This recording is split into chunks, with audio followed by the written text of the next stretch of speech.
성경 말씀은 마태복음 5장 13절로부터 20절입니다. 신약 성경 5쪽입니다. 너희는 세상의 소금이니 소금이 만일 그 맛을 잃으면 무엇으로 짜게 하리요? 후에는 아무 쓸데 없어 다만 밖에 버려져 사람에게 밝힐 뿐이니라. 너희는 세상의 빛이라. 산 위에 있는 동네가 숨겨지지 못할 것이요. 사람이 등불을 켜서 말 아래 두지 아니하고 등경 위에 두나니 이러므로 집안 모든 사람에게 빛이 있느니라.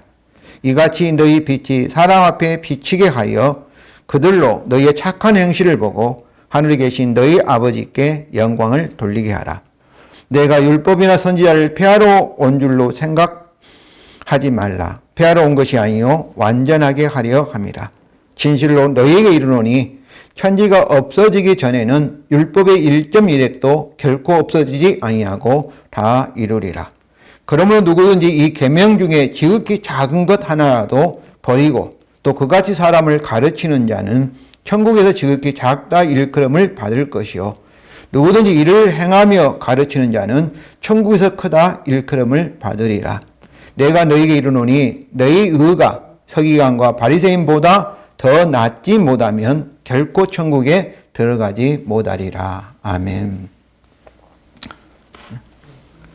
네, 코로나19로 인하여 한국교회는 유기 아래에 있습니다. 어떤 그리스도인들의 무책임한 행동들은 우리 교회를 세상 사람의 증오의 대상으로 만들었습니다. 전도라는 말을 꺼내기가 무서운 전도의 제로 시대, 마이너스 시대가 되었습니다. 이때 우리는 어떻게 해야 할까요? 유장년 한신대 교수는 9월 15일에 열린 한 심포지움에서 한국교회 유기는 코로나19 때문에 비로소 생긴 것이 아니다. 이미 진행 중이던 유기가 코로나19로 인해 그 모습을 적나라하게 드러낸 것이라고 했습니다. 그리고 현재 유기는 교회의 본질을 벗어난 데 있다고 강조하면서 한국교회는 가시적 교회는 보이는 교회이죠. 지금 우리 눈에 보이는 교회. 또 이 비가시적 교회, 보이지 않는 교회가 이렇게 두 종류로 교회를 나누고 있습니다. 아무튼 한국교회는 가시적 교회를 절대화하여 중세 카톨릭 교회처럼, 천주교처럼 성직주의와 교회주의, 그리고 물질주의에 빠져 있다.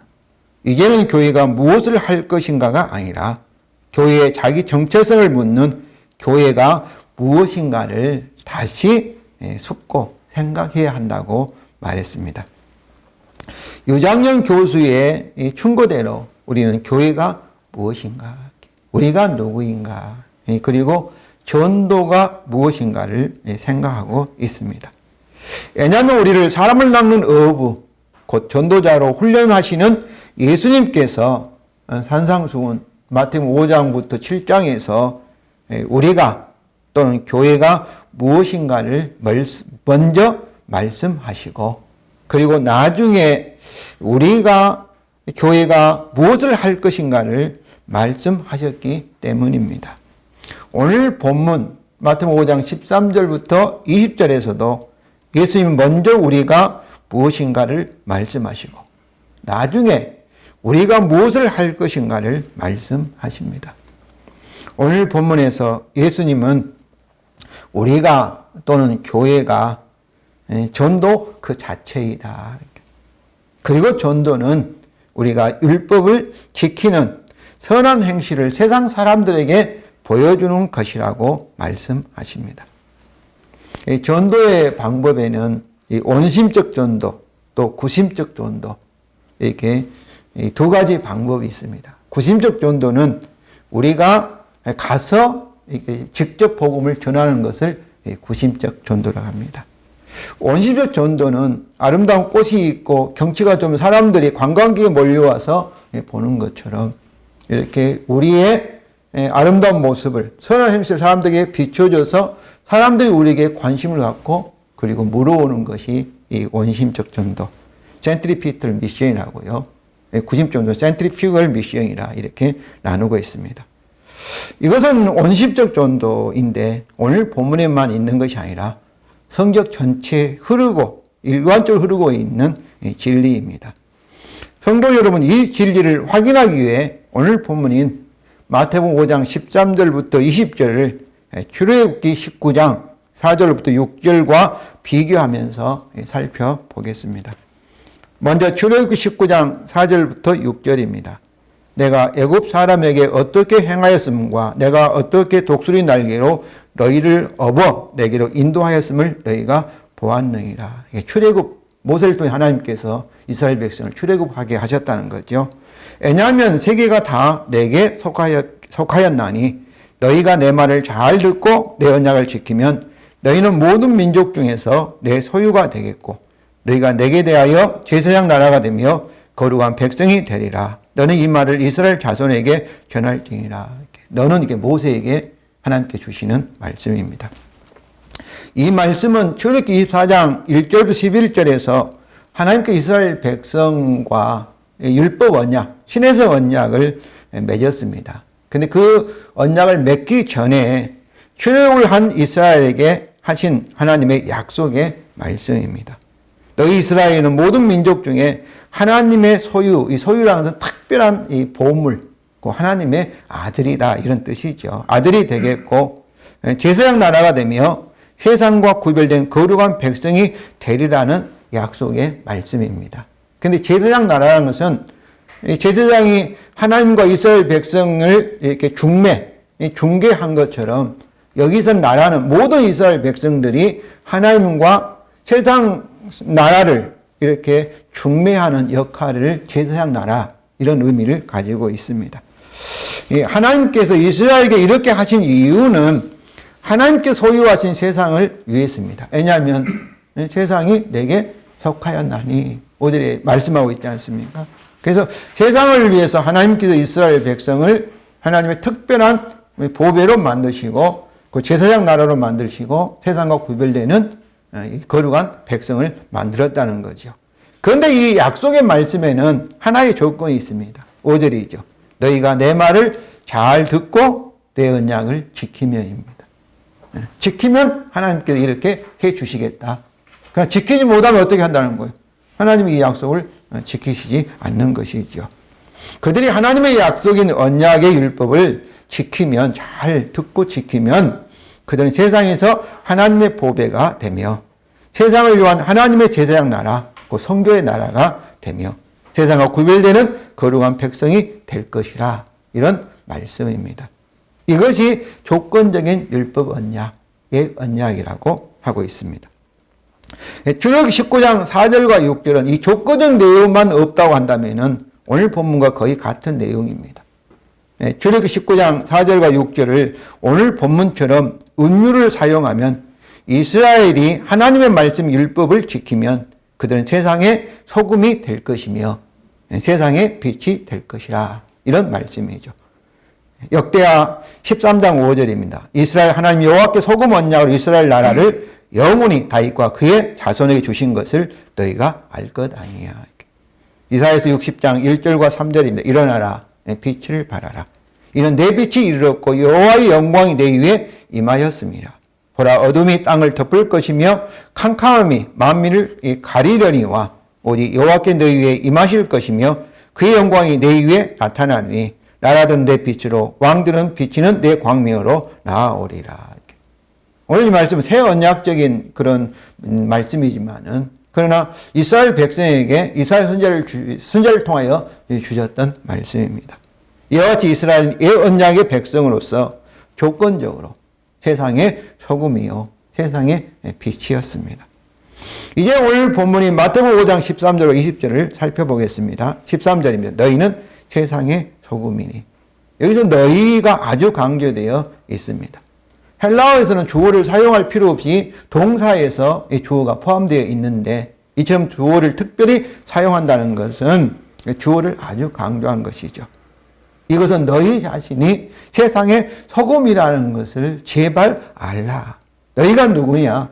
세상의 소금이다. 이런 말씀이죠. 너희는 사람을 낳는 어부가 되기 위하여 주임을 따르는 제자들, 팔복에서 예수님으로부터 9번이나 복의 선포를 받은 복의 사람들, 어떤 환경에서도 복음 때문에 핍박 중에도 기뻐하고 즐거워하는 행복한 사람들인 저와 여러분, 우리들입니다. 여기서는 출애굽 19장 4절과 6절과는 다르게 조건이 없습니다. 무엇을 하면 내 말을 듣고 율법을 지키면 이런 조건이 없어요. 너희는 세상의 소금이 되라 이런 명령이 아닙니다. 소금이 되게 하겠다 이런 약속의 말씀도 아닙니다. 너희는 이미 세상의 소금이다. 현재 직설법입니다. 하나님께서 예수 그리스도의 십자가를 통하여 천국 복음을 통해서 우리를 세상의 소금으로 이미 만드셨기 때문입니다. 우리는 이 세상의 소금입니다. 내가 현재 어떻게 생활하든지 상관없이 성도 여러분, 저 여러분은 이미 세상의 소금입니다. 소금이 음식을 위해 존재하는 것처럼 우리는 세상의 소금으로 세상을 위해서 존재합니다. 소금이 음식의 맛을 내며 그리고 음식의 부패를 방지하는 것처럼 세상의 소금을 우리는 세상의 악을 막고 세상의 맛을 내어 세상의 존재 의미를 보존하는 역할을 하는 것입니다. 진정한 그리스도인들이 참으로 2%만 세상에 있다면 세상의 부패를 막는다는 거예요.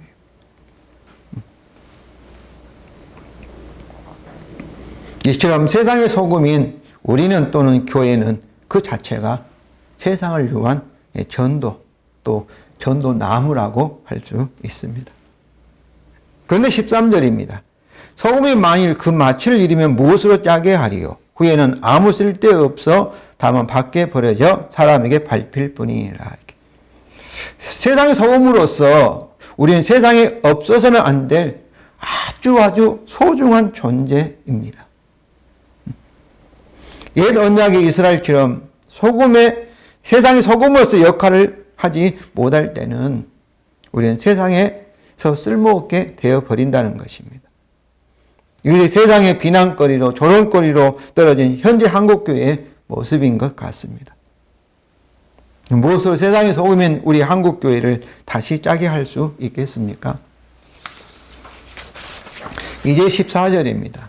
너희는 세상의 빛이라. 세상은 죄악으로 인하여 저주와 사망의 그늘과 흑암입니다. 마태복음 4장 16절입니다. 흑암에 앉은 백성이 큰 빛을 보았고 사망의 땅과 그늘에 앉은 자들에게 빛이 빛이었도다. 여기 큰 빛은 예수님이 가리키죠. 빛이 예수님을 가리키죠. 그런데 흑암에 앉은 백성, 사망의 땅과 그늘에 앉은 자들, 이방인들과 그리고 이스라엘 백성들을 가리키고 있습니다. 이런 흑암의 캄캄한 세상에 예수님은 참 빛이시요. 세상에 빛으로 오신 예수 그리스도 안에 있는 우리들도 예수님같이 세상의 빛입니다. 이처럼 세상의 빛으로서 우리는 세상을 위한 전도 그 자체입니다. 세상을 위한 전도 나무들입니다. 전도 그 자체인 우리가 어떻게 세상에서 전도할 수 있습니까? 14절입니다.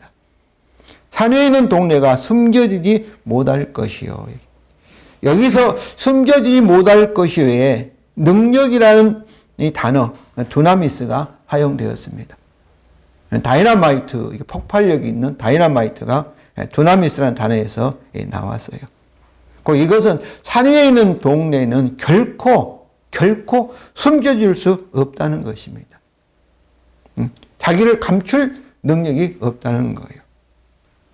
산 위에 있는 동네는 우리는 이렇게 나무가 많기 때문에 나무에 가려지지만은 이스라엘 땅들은 바위나 나무가 적은 땅이기 때문에 높은 산에 있는 동네는 사방을 또 보여줄 수밖에 없다는 것이죠.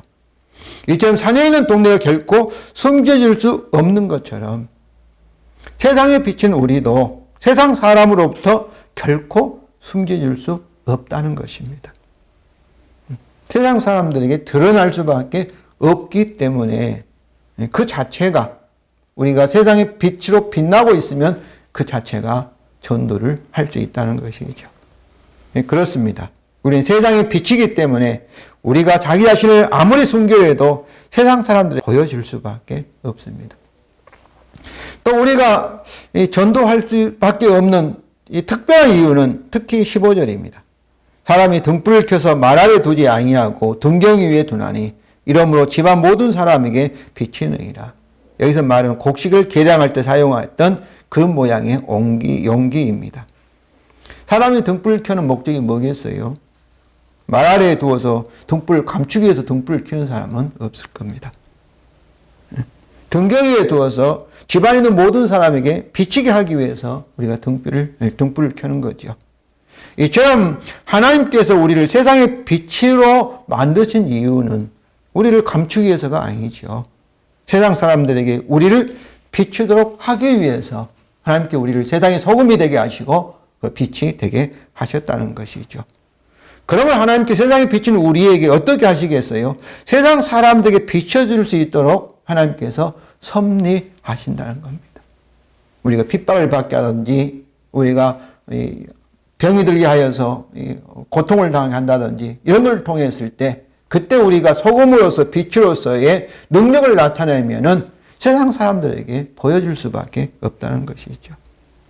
이처럼 하나님께서 섭리하시기 때문에 우리는 세상에 비춰줄 수가 있습니다. 그러므로 16절입니다. 이같이 너희 빛이 사람 앞에 비치게 하여 그들로 너희의 착한 행실을 보고 하늘에 계신 너희 아버지께 영광을 돌리게 하라. 여기 이같이는 사람이 등불 켜 등경 위에 두어 집안 모든 사람에게 비치게 한 것 같이 15절인 것처럼 직접 이것을 말하면은 하나님께 우리를 세상에 드러내어 우리의 빛을 세상의 모든 사람에게 비추게 한 것 같이 이런 의미입니다. 이같이 우리도 우리 빛을 사람 앞에 비치게 하여 그들로 우리의 착한 행실을 보게 하고 그리고 하늘에 계신 우리 아버지께 영광을 돌리게 하라는 것입니다. 여기 착한 행실은 무엇이겠어요? 세상의 소금으로서 짠맛을 내는 것이죠. 맛을 내고 세상을 보존하는 소금의 역할을 하는 것이죠. 또 여기서 착한 행실은 세상에 우리의 빛을 비추는 것입니다. 어두운 세상을 비춰서 세상을 밝게 하는 것이죠. 그런데 세상 사람들이 우리의 착한 행실을 보고 하늘에 계신 아버지께 영광을 돌린다는 거예요. 착한 행실을 보고 우리를 칭찬해야 되는데 우리를 칭찬하는 것이 아니라 우리의 통해서 보이지 않는 하나님께 영광을 돌린다는 거예요. 우리가 하나님께 영광을 돌린다는 것은 하나님을 위해서 무슨 유대한 일이라고 큰 일을 하여서 하나님께 영광 돌리는 것이 아닙니다. 하나님이 하신 것을 알아내서 인정하는 것입니다. 그렇기 때문에 세상 사람들이 우리의 착한 행실을 보고 하나님께 영광 돌린다는 것은 우리의 착한 행실이 누가 있다는 거예요. 우리 스스로 한 것이 아니라 눈에 보이지 않지만 하나님께 성령을 통해서 우리에게 착한 열매를 맺게 하셨다 하는 것을 세상 사람들이 인정한다는 것입니다. 그럼 우리의 착한 행실은 무엇입니까? 착한 행실은 우리의 착한 행동이죠. 착한 우리의 삶을 가리키는 것이죠. 그런데 여기서는 그것은 우리가 율법을 행하는 것입니다. 율법을 순종하는 것이 착한 행실입니다. 17절부터 20절까지 말씀이 있죠. 출애굽기 19장 4절부터 6절에서는 조건적으로 율법을 지키면 이스라엘이 세상의 소금과 빛이 되었습니다. 그러나 우리는 천국 복음에 하여 세상의 소금과 빛이 되었기 때문에 우리는 율법을 행한 선한 행실을 세상에 보여줄 수 있다는 것입니다. 이것이 복음이요 새 언약입니다. 성도 여러분, 이것을 확실하게 이해하여 믿으시기를 바랍니다. 그러니까 우리가 하나님의 율법을 우리 스스로 지키려면 지킬 수 없지만은 예수 그리스도 안에 있는 우리에게 하나님께 성령을 통해서 율법을 지켜 나갈 수 있도록 능력을 주시고 지혜를 주신다. 우리를 통해서 하나님의 율법을 지키게 하신다. 이것이 복음의 약속이고 새 언약의 내용입니다. 먼저 예수님 자신이 율법을 완전하게 하셨습니다. 17절이죠. 내가 율법이나 선지자들을 폐하러 온 줄로 생각하지 말라. 폐하러 온 것이 아니요 완전하게 하려 함이라. 율법이나 선지자들에서, 율법은 모세율법이죠. 모세율법. 그리고 선지자들은 율법을 해석하고 적용하며, 그리고 율법을 완전하게 하실 메시아를 예언하였던 사람들입니다. 메시아가 올 것이다 예언했던 사람들이죠. 예수님은 자신이 율법이나 선지자들을 폐하러 온 것이 아니요 완전하게 하려 오셨기 때문에 예수님이 율법이나 선지자들을 폐하러 온 줄로 생각하지 말라, 오해하지 말라 이렇게 말씀하십니다. 우리가 복음 하면 율법이 필요 없는 것처럼 이렇게 생각하는데 그건 잘못된, 무율법주의도 잘못된 이단입니다. 율법을 지켜서 우리가 세상에 빛이 되고 소금이 되려 하는 것도, 이것도 율법주의도 잘못된 거지만, 그럼 반대로 율법이 전혀 필요 없다, 내 마음대로 한다, 이렇게 자유방종주의로 빠지는 이 무율법주의도 잘못된 것입니다. 예수님이 오셔서 율법을 완전하게 하신 이유는 18절입니다. 18절 읽겠습니다.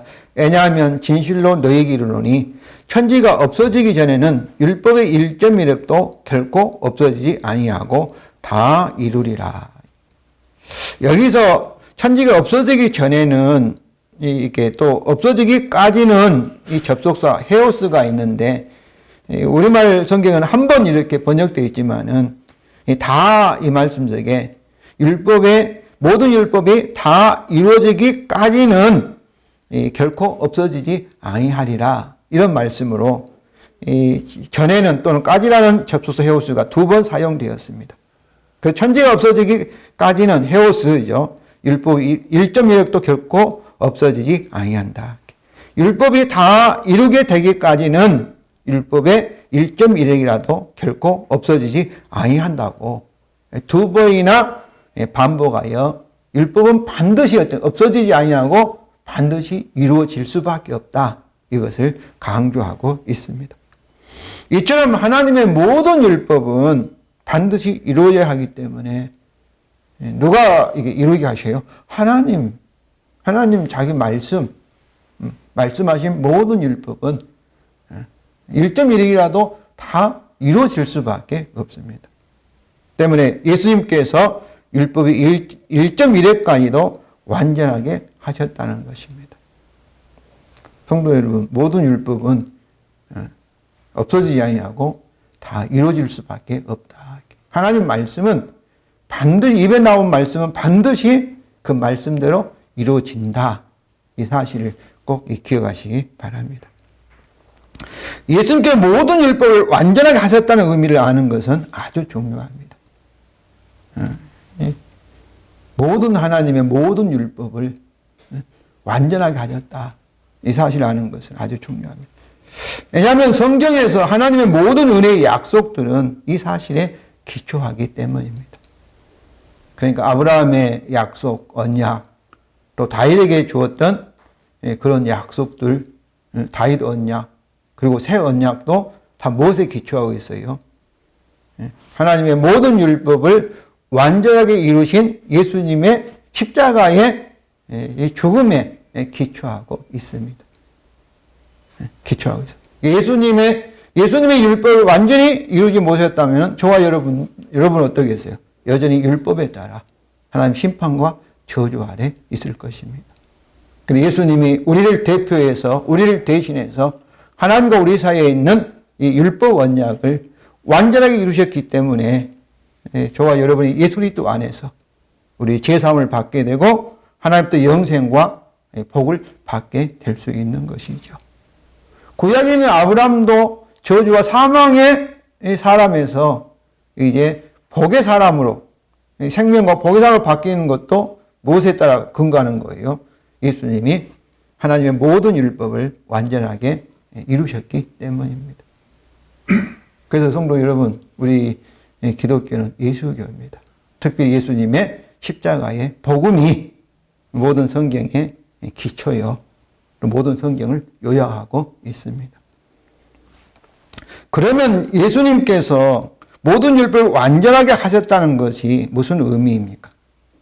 19절을 이렇게 참조하시기 바랍니다. 19절 보면은 19절 말씀은 예수님에 대한 말씀이 아니고 우리 예수를 믿는 우리 저와 여러분에 대한 말씀이에요. 19절에 보면 먼저 버리고 이 말씀이 있고 율법을 행하셔서라는 단어가 있습니다. 그러므로 첫째는 율법의 어떤 부분을 버리고 또 어떤 부분을 율법을 축소하고 애곡하였던 바리새인과 서기관들과는 달리 예수님은 율법의 진정한 목적과 의미를 드러내는 해석을 하심으로 율법을 완전하게 하셨습니다. 마태복음 5장 21절로 보면은 우리가 사랑하다 온수까지 사랑하라 이 말씀도 자기 좋아하는 사람만 사랑하라가 아니고 온수까지도 사랑하라. 이렇게 예수님은 율법의 진정한 목적을 우리에게 드러내 주셨습니다. 예수님은 율법의 주인이시기 때문에 율법의 1.1액의 의미까지도 바르게 해석하여 율법을 완전하게 하신 것입니다. 둘째는 예수님은 자신이 율법을 해석하신 완전한 율법을 행하셔서 율법을 완전하게 하셨습니다. 예수님은 율법의 1.1액까지도 순종하셔서 율법을 완전하게 하신 것입니다. 율법의 요구한 이 심판적인 요소는 우리를 대신해서 율법에 따라 완전하게 죗값을 지불하셨고 우리가 지키지 못한 아담도 실패하고 모든 예수님을 제한 모든 인류가 율법을 지키지 못한 그런 부분들도 예수님은 우리를 대신해서 또 우리를 위하여서 하나님이 우리에게 요구하신 모든 율법의 언약을 예수님은 다 행하셔서 율법을 완전하게 하셨습니다. 이스라엘 옛 언약인 율법이 실패하여 하나님이 그들에게 주신 세상을 위한 소금과 빛의 사명에 실패하여 그들 자신이 오히려 소금과 빛이 필요한 존재가 되었습니다. 그러나 예수님은 마지막 남은 이스라엘로서 세상을 위한 옛 언약의 율법을 십자가에서 다 행하여 율법을 완전하게 하셨기 때문에 예수님은 이스라엘과 세상의 소금이 되셨고 소금과 빛이 되셨고 그리스도 안에서 우리를 세상의 빛과 소금이 되게 하셨습니다. 이것이 복음이요 새 언약입니다. 에레미야 31장 31절부터 34절입니다. 여호와의 말씀이니라 보라 날이 이르리니 내가 이스라엘 집과 유다 집에 새 언약을 맺으리라.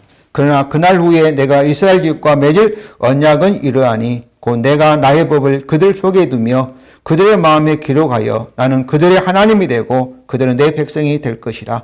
여호와의 말씀이니라. 내가 그들의 악행을 사하고 다시는 그 죄를 기억하지 아니하리라. 내가 그들의 악행을 사하고 다시는 그 죄를 기억하지 아니하라. 영원히 용서하신다는 거죠. 예수님의 십자가와 사건의 기초에서 하나님께서 저와 여러분을 영원히 용서하셔서 우리를 이 영원한 의롭다함을 주신다는 거죠. 이처럼 새 언약에서 율법이 폐하여지는 것이 아니라 완성되는 것입니다. 다만 율법이 우리 마음속에 기록되어 내면화됩니다.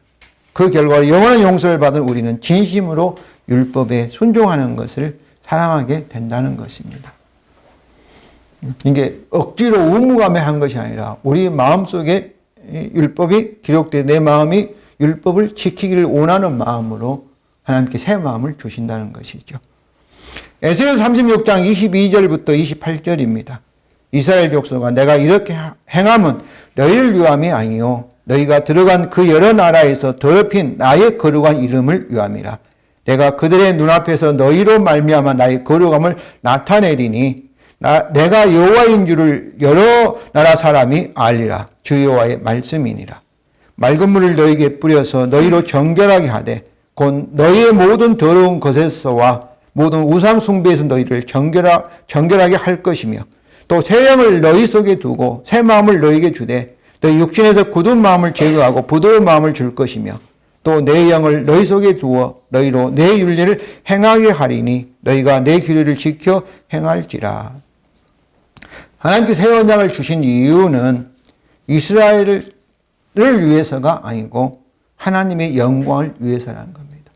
하나님의 거룩함을 위해서 하나님께 새 언약대로 저와 여러분이 세상에 빛이 되게 하시고 소금이 되게 하신다는 거예요. 하나님의 아들들인 저와 여러분이 세상에서 조롱을 당하고 비웃음을 당하면 우리만 조롱을 당하고 비웃음을 당한 것이 아니라 하나님의 거룩한 이름이 조롱을 당하는 겁니다. 그런데 하나님께서 우리에게 새 언약을 통해서 예수 그리스도 십자가에 흘린 피의 기초에 새 언약을 맺으신 것은 곧 우리가 세상에서 무시를 당하고 부끄러움을 당하고 조롱을 당해서 하나님의 이름을 욕되게 하지 않도록 하나님의 자신을 위해서 우리에게 성령의 능력으로 세상에 소금이 되게 하시고 우리가 세상에 강한 빛을 비치게 하신다는 것입니다. 그래서 하나님께서 자신의 영광을 위하여 그들에게 새 언약의 축복을 주시겠다는 것입니다. 하나님께서 먼저 그들을 정결케 하시고 그들의 새 영과 새 마음을 주시고 그리고 하나님 영인 성령을 주셔서 율법을 행하게 하시기 때문에 그들은 율법을 지켜 행할지라. 그들은 율법을 행할 수 있다는 것입니다. 내 영, 하나님 영을, 성령을 너희 속에 두고 너희로 율법을 행하게 하리니 너희가 내 규례를 지켜 행할지라. 하나님께서 우리에게 성령을 통해서 율법을 지킬 수 있는 그런 마음을 주시고 좋아하는 마음을 주시고 율법을 지킬 수 있도록 능력을 주시기 때문에 우리가 율법을 행할 수밖에 없다. 이것이 새 언약의 축복입니다. 복음입니다. 성도 여러분, 이 사실을 믿으시기를 바랍니다. 나를 통해 하나님께서는 열매를 맺으신다.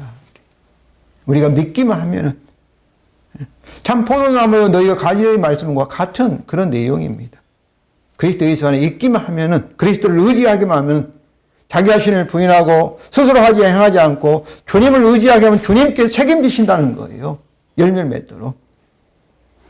예수님께 옛 언약의 모든 율법을 완전하게 하신 십자가의 죽음에 근거하여 우리는 믿음으로 제사함을 받아 의롭다함을 받았습니다. 그리스도 안에 있는 우리는 법적으로 완전한 율법을 완전하게 지킨 의인이 되었습니다. 이것이 우리의 이신칭의의 구원입니다. 믿음으로 칭의를 받은 구원이죠. 그래서 우리는 이미 복의 사람이며 세상의 소금이며 세상의 빛입니다. 그리고 또한 주님은 우리를 하여금 성령의 능력으로 완전한 율법을 행하게 하심으로 세상에서 소금의 맛을 내게 하시고 빛을 비추게 하십니다. 이것이 우리의 믿음으로 성화 구원입니다. 또한 주님은 우리로 하여금 성령의 능력으로 완전한 율법을 이제는 완전하게 행하게 하심으로 예수님 같은 선하고 의롭고 완전한 열매, 즉 성품을 가지게 하십니다. 이것이 우리의 이신 영화 구원, 그 믿음으로 영화의 구원입니다. 그러면 세상의 소금이요 세상에 비치는 우리는 완전한 율법을 행할 수 있으며 그렇다고 해서 우리가 실수하고 죄를 짓지 않는다 그런 얘기는 아닙니다. 그러나 우리는 율법을 완전히 행할 수 있습니다. 넘어지기도 하지만은 또 우리를 통해서 성령의 능력으로 빛이 나게 할 수가 있습니다. 그리고 율법을 행하야만 합니다. 19절입니다. 그러므로 누구든지 이 계명 중에 지극히 작은 것 하나도 버리고 또 그같이 사람을 가르치는 자는 천국에서 지극히 작다 일컬음을 받을 것이요 누구든지 이를 행하며 가르치는 자는 천국에서 크다 일컬음을 받으리라. 그렇습니다. 우리는 바리새인과 서기관처럼 율법의 어떤 부분을 버리거나 무시하지 말고 예수님이 해석하여 주신 완전 율법을 받아들이고 그리고 가르쳐야 합니다. 또한 우리는 예수님처럼 완전한 율법을 행하며 가르쳐야 합니다. 천국에 지극히 작다 일컬음을 받는다는 것은 천국에 들어가지 못한다는 의미이며 천국에 크다 일컬음을 받는다는 것은 천국에 들어갈 수 있다는 의미입니다. 왜냐하면 20절입니다. 20절 읽겠습니다. 왜냐하면 내가 너희에게 이르노니 너희가 서기관과 바리새인보다 더 낫지 못하면 결코 천국에 들어가지 못하리라. 성도 여러분, 우리의 의가 서기관과 바리새인보다 낮을 수가 없습니다. 우리의 의는 그들보다 높을 수밖에 없습니다. 서기관과 바리새인들은 오늘날 스님들처럼 인간의 능력을 극대화했던 사람들입니다. 스스로 자기의 노력으로 율법을 지키려고 했던 사람들이 서기관과 바리새인들입니다.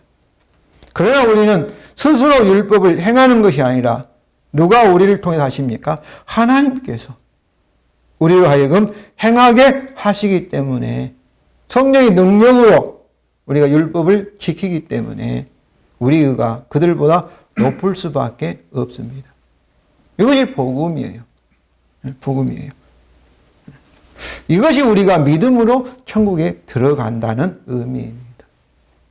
우리가 열매가, 사랑의 열매가 나타날 수밖에 없다는 거죠. 이것이 복음이요 새 언약이기 때문에 이것을 확실하게 믿으시기를 바랍니다. 그럼 현재 나를 통해 성령의 능력으로 세상에 소금이 되게 하시고 맛을 내게 하시고 그리고 빛을 비추게 하신다. 이것을 믿으셔야 합니다. 우리가 스스로 하려고 하면 할 수 없어요. 그러나 우리가 믿음으로 주께 의지하면은 하나님께서 우리를 통해서 빛을 비추게 하십니다. 지금 이 형광등이 빛을 나오는 형광등 스스로 빛을 이렇게 내는 것은 아니잖아요. 우리가 스위치를 켜면은 전기를 통해서 빛을 발하는 전기가 흘러나옴으로 형광등에서 빛이 나오게 한 것처럼 성령을 통해서 하나님의 생명과 능력이 우리를 통해서 흘러나오면 저와 여러분은 하나님의 빛을 세상에 나타낼 수가 있습니다. 성도 여러분, 오늘 본문에서 예수님은 우리가 또는 이 교회는 세상의 소금이요 빛이라. 우리 자신이 전도 자체라고 말씀하십니다. 우리 전도는 율법을 행한 선한 열매를 세상 사람들에게 보여주는 것입니다. 그런데 이것은 우리 스스로 하는 것이 아니요 주님께서 성령으로 전도의 나무 우리를 통하여 율법을 행한 선한 열매 행실을 맺게 하십니다. 마태복음 7장 17절부터 18절입니다. 이와 같이 좋은 나무마다 아름다운 열매를 맺고 못된 나무는 나쁜 열매를 맺나니 좋은 나무가 나쁜 열매를 맺을 수 없고 못된 나무가 아름다운 열매를 맺을 수 없느니라. 이스라엘과 세상 사람들은 나쁜 열매예요. 스스로 이렇게 행하려 하는 사람들, 믿지 않는 사람들은 나쁜 열매. 그들이 막 나쁜 열매를 맺으려고 하는 것이 아니라 좋은 열매를 맺고 아무리 노력을 하고 최선을 다하지만은 하나님께서 원하시는 그런 의의 열매를 맺을 수 없다는 거예요. 맺을 수 없다는 거예요. 그러나 저와 여러분은 세상 사람들을 위한 좋은 나무, 아름다운 나무가 되었습니다. 좋은 전도 나무이기 때문에 우리는 자연스럽게 성령을 통해서 아름다운 열매를 맺을 수밖에 없다. 맺을 수 있다. 맺을 수 있다. 이것에 대한 책임이 우리에게 있지 아니하고 누구에 있어요? 주님이신 하나님께 있다는 것입니다. 이것이 복음입니다. 나를 통해서 하나님은 세상의 어둠을 밝히는 빛이 빛나게 하시고 세상의 부패를 막는 소금의 역할을 하게 하신다. 하게 하신다. 또 이것이 새 언약입니다. 성도 여러분, 이것을 믿으시고 이것에 근거해서 믿음으로 이렇게 해달라고 하나님 앞에 기도하시기를 바랍니다. 다음 주에는 예수님이 가르친 주기도문을 가지고 우리가 전도를 위한 기도를 어떻게 할 것인가에 대해서 살펴보겠습니다.